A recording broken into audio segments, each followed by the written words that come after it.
Bonjour et bienvenue sur cette nouvelle vidéo Alform de la formation CCNA, les fondamentaux des réseaux. Et dans cette vidéo, nous allons aborder la notion de trame Ethernet et les adresses MAC.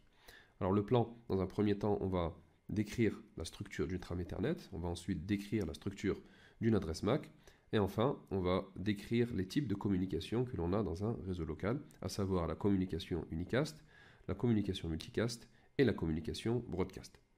Alors, une trame Ethernet, à quoi ça ressemble? Eh bien, ça ressemble à ça. Souvenez-vous, on avait parlé du fait que une donnée applicative, elle passe par différentes couches du modèle TCP/IP et arrivée à la couche, la couche 2, eh bien, elle va être encapsulée dans une trame Ethernet. Donc, par exemple, on a un paquet IP qui va passer à la couche inférieure, qui est la couche 2, elle va être encapsulée dans une trame Ethernet. Eh bien, une trame Ethernet, ça ressemble à ça. Et c'est très très important de connaître la structure d'une trame Ethernet, elle n'est pas très compliquée. Ce qu'il faut savoir, c'est qu'il y a le premier élément, le premier champ d'une trame Ethernet, c'est l'adresse MAC destination. Donc à qui est destinée cette trame-là, qui a une taille de 6 octets. Donc 6 octets, 6 x 8, 48 bits. 48 bits. D'accord. L'adresse MAC source, c'est-à-dire qui a envoyé la trame, pareil, 6 octets et 48 bits. D'accord. Très bien.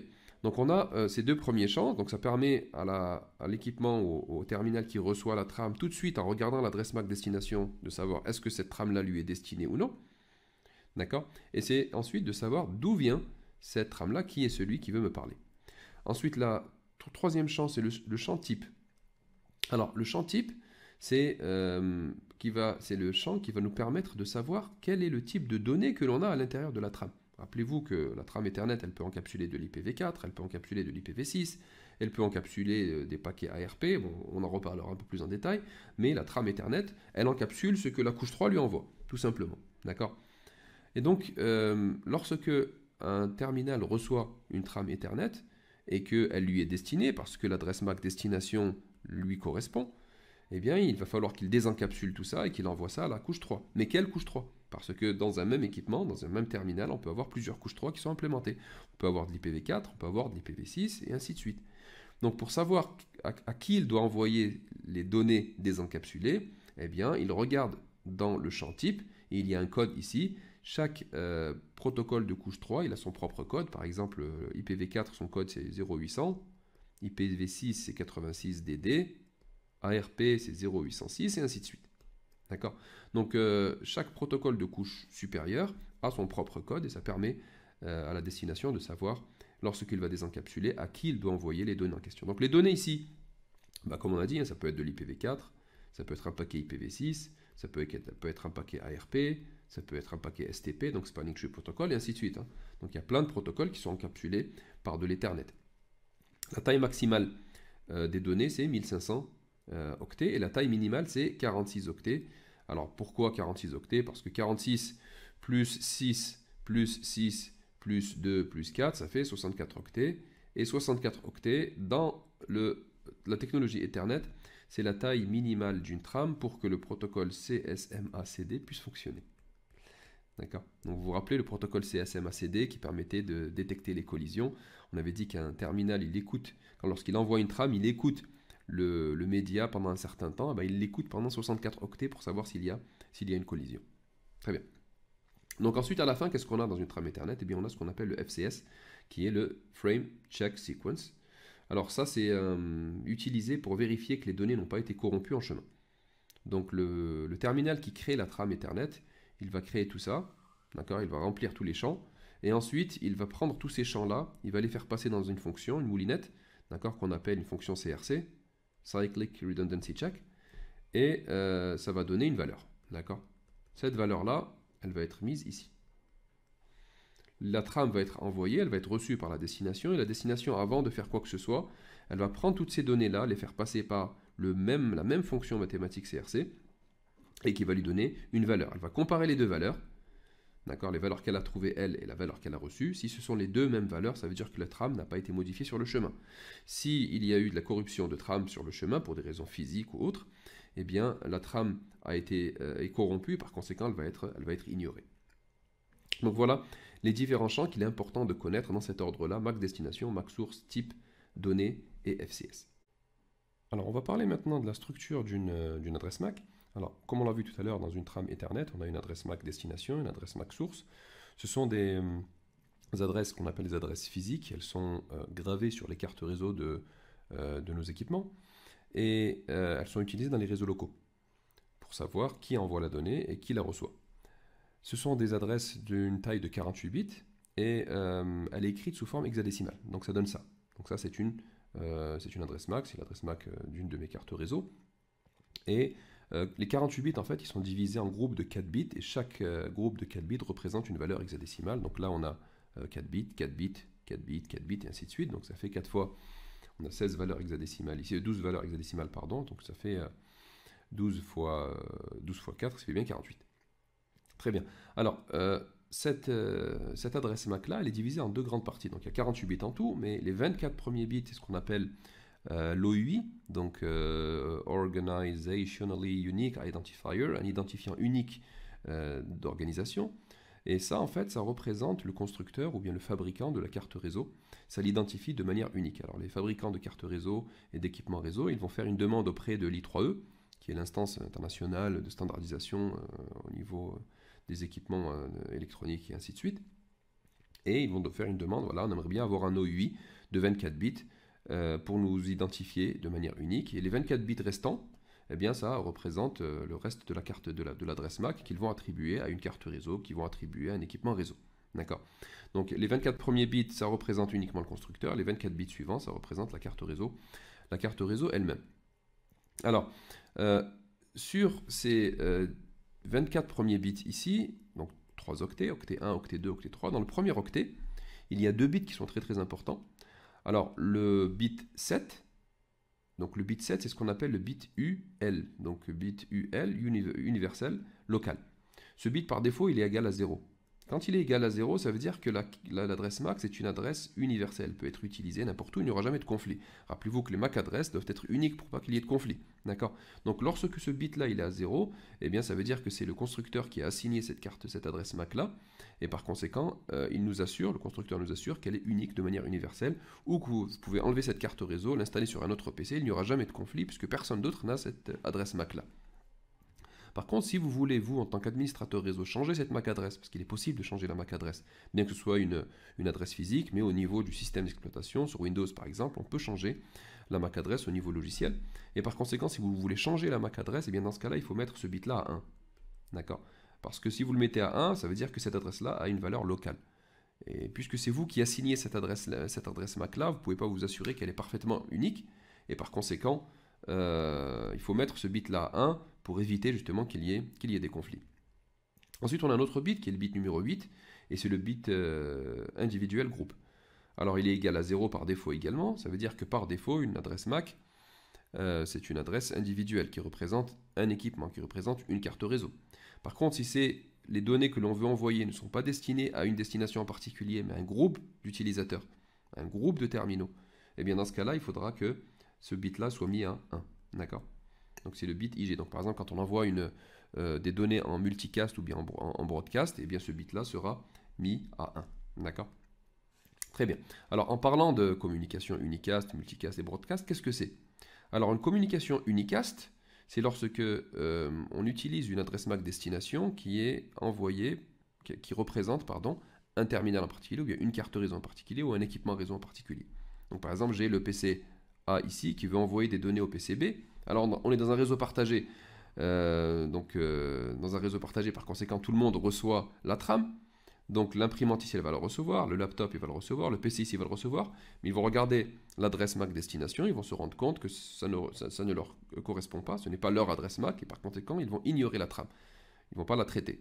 Le PC B ici va la recevoir, et va regarder la MAC adresse destination, il va dire tiens c'est ma MAC adresse, donc je vais traiter la donnée, donc je vais désencapsuler, je vais faire remonter les données vers les couches supérieures du modèle TCP/IP ou bien du protocole TCP/IP. Ça c'est de la communication unicast. La majorité des adresses MAC sont des adresses MAC unicast. Alors maintenant, si j'ai le PC A ici qui voudrait envoyer par exemple un streaming, une vidéo en streaming, et il dit à ses employés, enfin il se dit à ses collègues, voilà, je vais faire un live et je voudrais que ceux qui sont intéressés, ils le regardent. Et bien ceux qui sont intéressés, qui cliquent sur le lien, ils vont s'inscrire dans ce qu'on appelle un groupe multicast. Et donc, qu'est-ce qui va se passer lorsque, donc supposons que c'est seulement B, C et D qui veulent regarder la vidéo, eh bien A va envoyer les trames de vidéo avec une adresse multicast. Alors, ces adresses multicast sont des adresses spécifiques qui sont réservées pour le multicast uniquement. Et seuls les PC qui se sont inscrits au groupe multicast vont traiter la trame. Voilà donc pour ce qui c'est que le multicast. Donc le multicast, c'est le fait d'envoyer une trame qui va être reçue uniquement par un groupe de terminaux. Dernière chose, c'est la communication broadcast. Alors la communication broadcast, c'est un multicast élargi. C'est-à-dire que c'est lorsque je veux envoyer une trame, quand A veut envoyer une trame à tout le monde, et qu'il veut que tout le monde traite cette trame-là. D'accord? Et bien dans ce cas-là, il va utiliser une adresse. Alors dans l'Ethernet, l'adresse broadcast, c'est une adresse dont tous les bits sont à 1. Les 48 bits de l'adresse MAC sont mis à 1. Ça veut dire que si on l'écrit en hexadécimal, ça va nous donner quelque chose comme ça. FFFFF, FFFFF, FFFFF. Tous les bits à 1, d'accord, ça va ne donner que des F. Donc lorsque A il envoie des données à cette adresse-là, eh bien tous les équipements dans le réseau local sont dans l'obligation de traiter la donnée. Et ils ne peuvent pas l'ignorer parce que c'est une adresse qui est une adresse de broadcast qui représente tous les équipements dans le réseau local.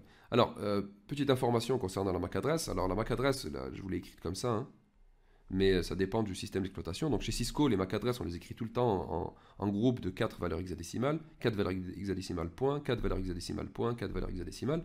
Mais par exemple, chez Windows, on va l'écrire, par exemple, une adresse MAC, ça va être genre AE-12-BD, et ainsi de suite.